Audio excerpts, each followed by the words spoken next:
Gym में जाके हम सारे लोग वेट्स तो जरूर उठाते होंगे, बट एक बहुत कॉमन क्वेश्चन जो सारे लोगों के दिमाग में जिम में जाने के बाद आता है वो ये है कि अगर मैं जिम में जाके कोई भी ट्रेनिंग वेट से कर रहा हूँ तो उसमें ज्यादा रिपीटिशन या कम रिपीटिशन किससे ज्यादा हेल्प होता है मसल गेन करने के लिए। तो एज ए पर्सनल ट्रेनर आपका इसके बारे में क्या नॉलेज है कि कितना रेप्स करना चाहिए, क्यों करना चाहिए, ज्यादा करना चाहिए या कम करना चाहिए? फर्स्ट ऑफ ऑल मैं बोलना चाहता हूँ, मैं बेसिक तरीके से बोलूंगा, कोई साइंटिफिक टेक्निकल लैंग्वेज से नहीं, सिंपल हर किसी को समझ में आ जाए वही इंपॉर्टेंट। ओके हाँ, दोनों अगर कोई कम वेट से ज्यादा रेपिटेशन लगा रहा है तो उससे भी मसल बढ़ेगा। अगर कोई ज्यादा वेट से 6 to 8 रेपिटेशन के बीच में लगा रहा है, 6 to 8 के अंदर लगा रहा है, उससे भी मसल बढ़ेगा। बट फायदा किससे ज्यादा है? सेकेंड ऑप्शन, अगर आप ऐसा एक वेट लो जो आपके पास चैलेंज भी प्रोवाइड करे, चैलेंजेबल भी हो, उसके साथ साथ आप 6 to 8 रेपिटेशन, तो उससे आपको सबसे ज्यादा बेनिफिट मिलेगा। किससे? जब स्ट्रेंथ भी बढ़ेगा एंड मसल को चाहिए माइक्रो ट्रॉमा, उससे माइक्रो ट्रॉमा भी प्रोवाइड होगा। बाद में जाके आप सही तरीके से न्यूट्रिशन जब प्रोवाइड करेंगे तो डेफिनेटली बॉडी बढ़ेगा।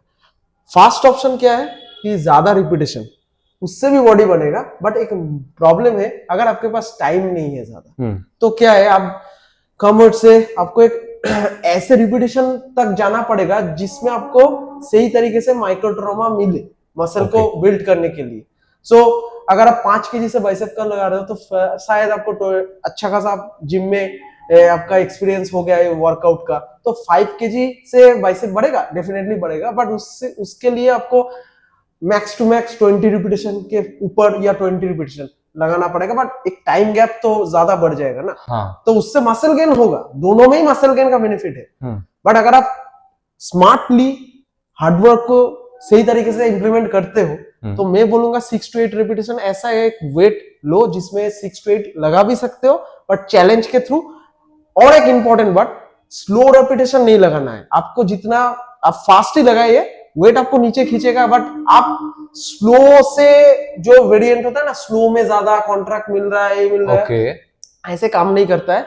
अगर आपको फोकस करना है अपने आप को, जो टास्क है एक्सरसाइज, उसमें फोकस कीजिए, स्पीड के थ्रू उठाइए।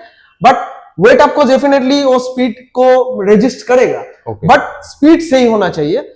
मतलब स्लो रेपिटेशन से ज्यादा मसल गेन होगा, हाई रेपिटेशन से ज्यादा मसल गेन होगा, ऐसा नहीं है।